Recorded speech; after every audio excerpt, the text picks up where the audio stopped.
I'm Leicester Police Chief Jim Hurley, and I'd like to welcome you to this edition of Police Beat. It's been quite some time since we taped a show, so today we're going to cover June through mid-August of 2018. Some of these events you may have seen posted on our social media. The Leicester Police Department has a very good presence on both Facebook and Twitter. Without any further delay, let's get into some of the events that occurred. Within the last several weeks, the Leicester Police Department responded to a car fire on Marshall Street near the Worcester line. As you can see from the photo on your screen, the pickup truck, which was in the driveway of the home, was fully engulfed in flames when the officer arrived. When the officer arrived, he saw this fire going. This is obviously far too intense for him to use his police fire extinguisher on to put the fire out. So he chose to make sure that the area was secure.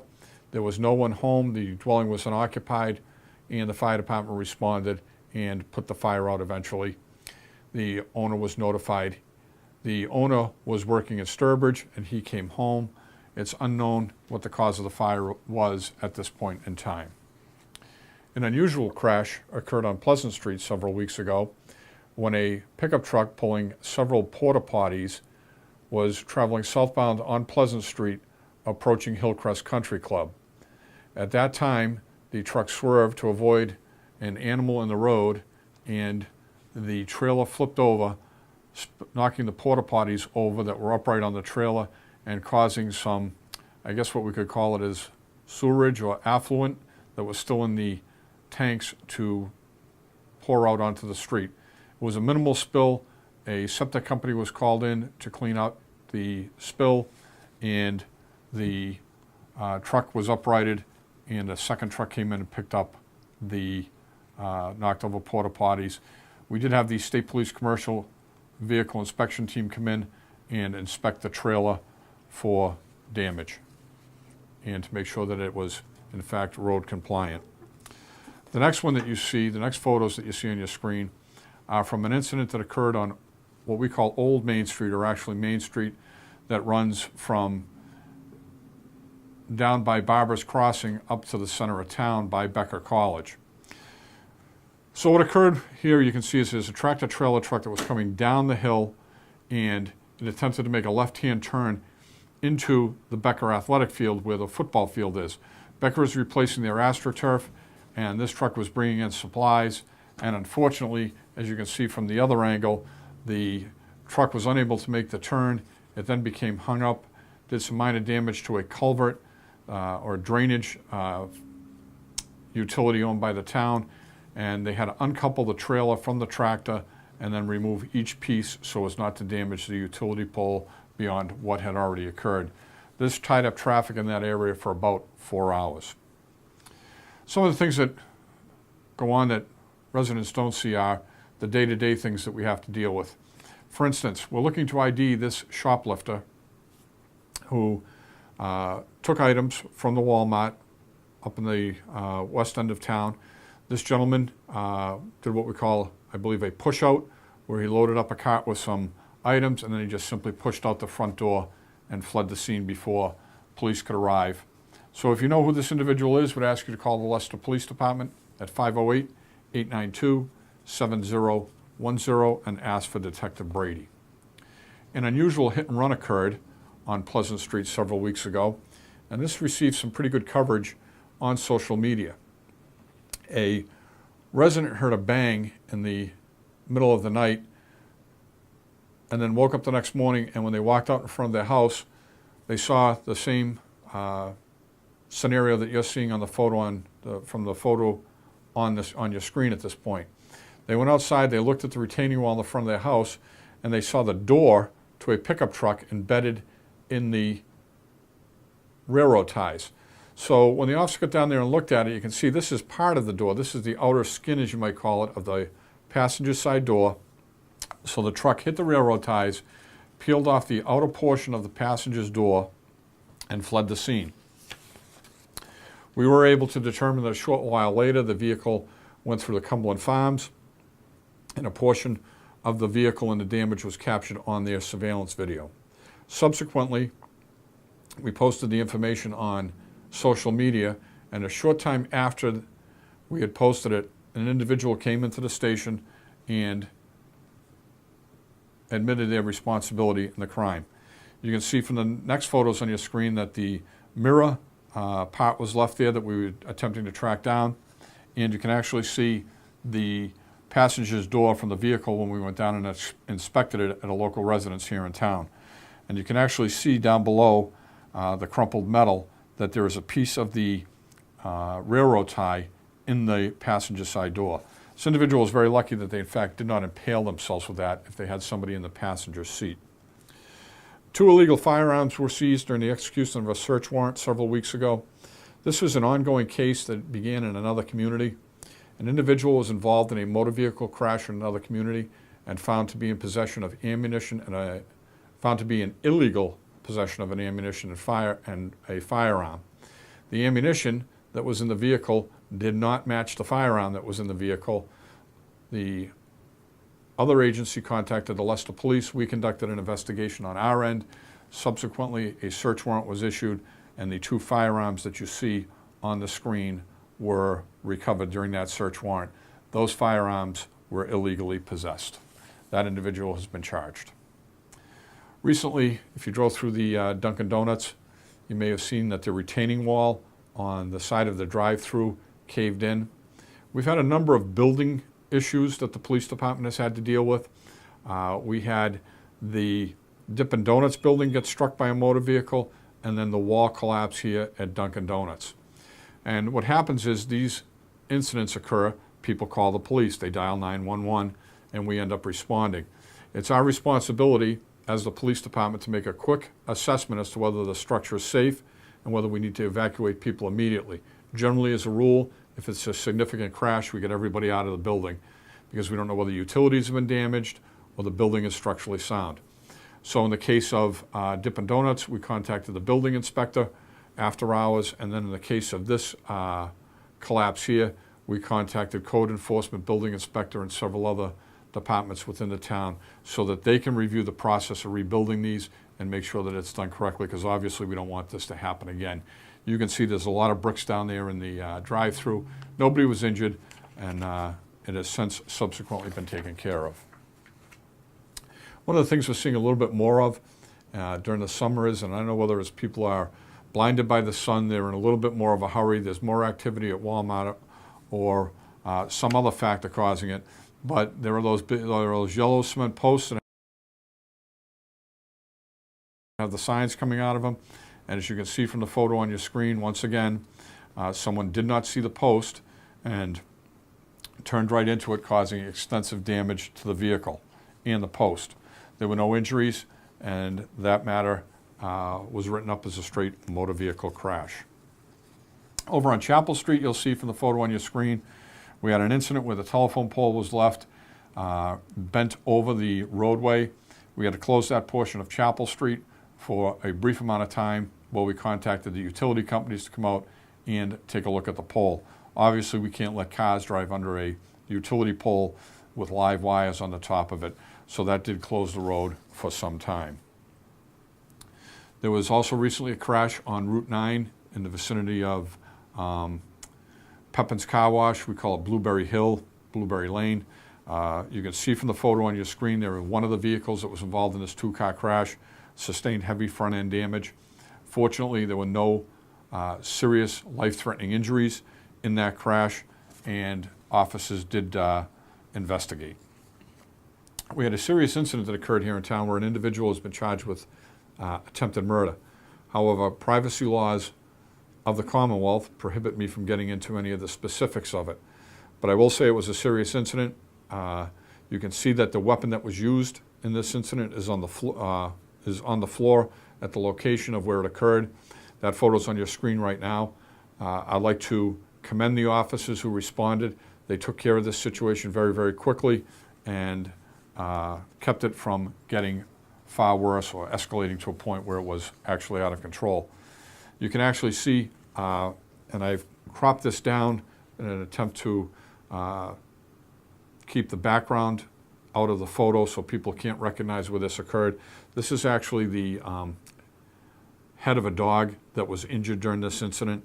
and the individual who was involved has also been charged with cruelty to animals. The dog did get a pretty good gash on its head. I'd like to thank the animal control officer who responded immediately and took the dog for the appropriate treatment. We had animal rescue on our plate last week when Sergeant Al Samia came across a wounded owl on Route 56 near Edward Street. He found the owl in the breakdown lane. It had been injured, couldn't fly. He stood by, took care of the owl, made sure it didn't make its way out to the roadway until the animal control officer arrived, and the owl was taken over to the Tufts Medical Center. I have not received an update at this point as to the condition, but it was expected, what we heard initially, to make a full recovery. A crash occurred the other day on Route 9 near Church Street. There were two motor vehicles involved. You can see one is farther back in the screen, and there's one in the forefront of the screen. There was one injury. One female passenger was transported to the hospital with an arm injury, non-life threatening. The officers investigated, and they did issue the operator of the vehicle, which is closest to us on the photo, a citation for a motor vehicle violation. An accident occurred the other night at the intersection of Winslow Ave and Main Street, or Old Main Street. That would be the hill going up by Becker College. It was a two-vehicle crash. You can see there's one vehicle off the roadway partially into the brush in the woods right at the Winslow Ave sign. Again, no serious injuries at that accident, and we're always happy when that occurs. The next one is for a photo shows some items that were recovered during a attempted shoplifting investigation. And I wouldn't call this a chase, but I would call it a search. We received a call that a male had shoplifted at Walmart, had fled the scene on foot, and they gave us a very specific clothing description. Myself and Officer Tom Moen responded and searched the area, could not find the individual.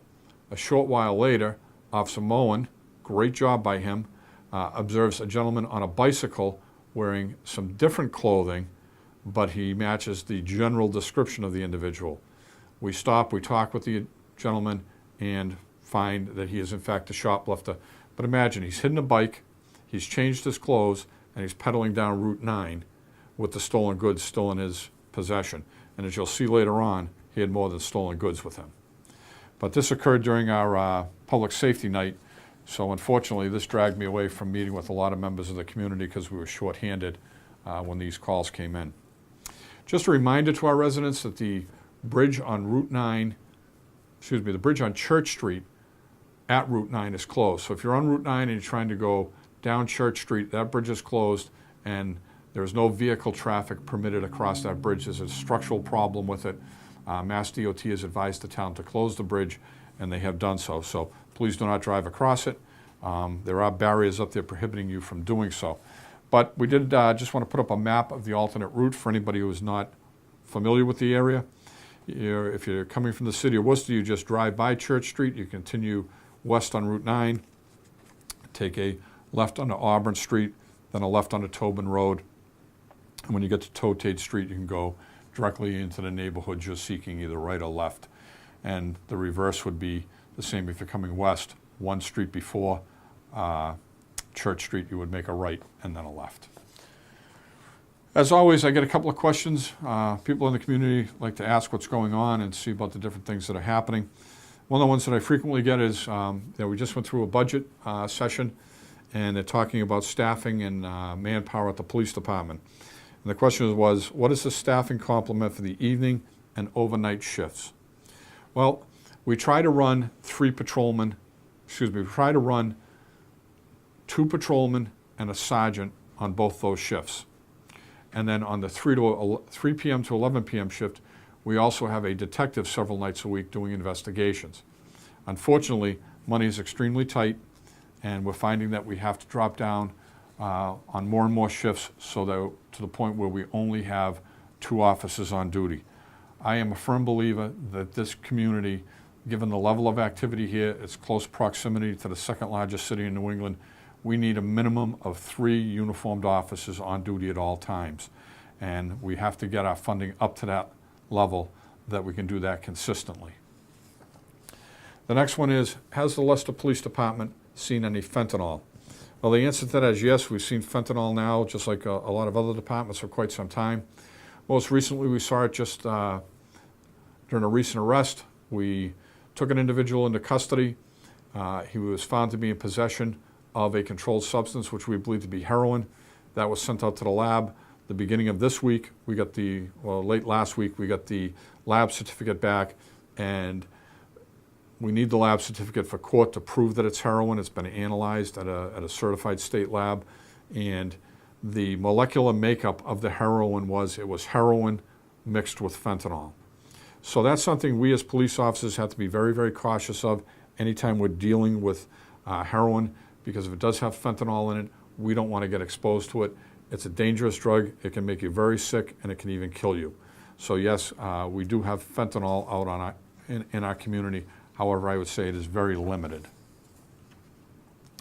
Let's take a look at the arrest log for the Leicester Police Department.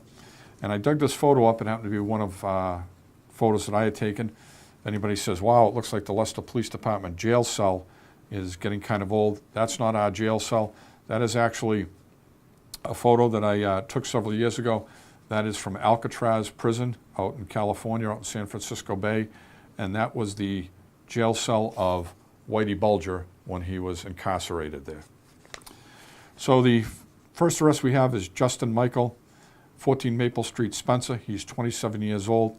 He's arrested as being a fugitive from justice out of another state. This was an interesting case. Spencer Police Department was interested in this individual for crimes in their community. They notified us that he was a fugitive and he may be in our community. We conducted a joint operation, Spencer and Leicester, located him, took him into custody. We felt the right thing to do was immediately turn him over to Spencer to be held after being arrested in Leicester. The next one is Pedro Morales, 55 Esther Street, number 6, Worcester, Mass., 27 years old. This would be our bicycle shoplifter. As you can see, he was arrested and charged with shoplifting, but he was also charged with possession of Class B and possession of Class B Suboxone. So somebody says, what's the difference? Why 2 Class B charges, Chief? Well, the first one you can see there's a crack pipe on the left-hand side of the photo, or it's a glass pipe. As I look at it, it's on my left-hand side, and that's what they smoke crack out of. That's a crack pipe. There's residue in there for the Class B substance. And then if you look to the other side across from the pipe, you'll see a small white and blue, almost looks like an envelope or a tag. That's a Suboxone strip. That's what they come in. They come in these small strips. If anybody's ever bought teeth whiteners at the store that you can put on and put on your teeth to whiten them, that's exactly what Suboxone is like. It's a little envelope you peel apart. It's got a small strip in it. You put it in your mouth, and it's a opioid inhibitor. But the problem that we're having now as law enforcement is these are so small that they can secrete them, meaning hide them, on their body.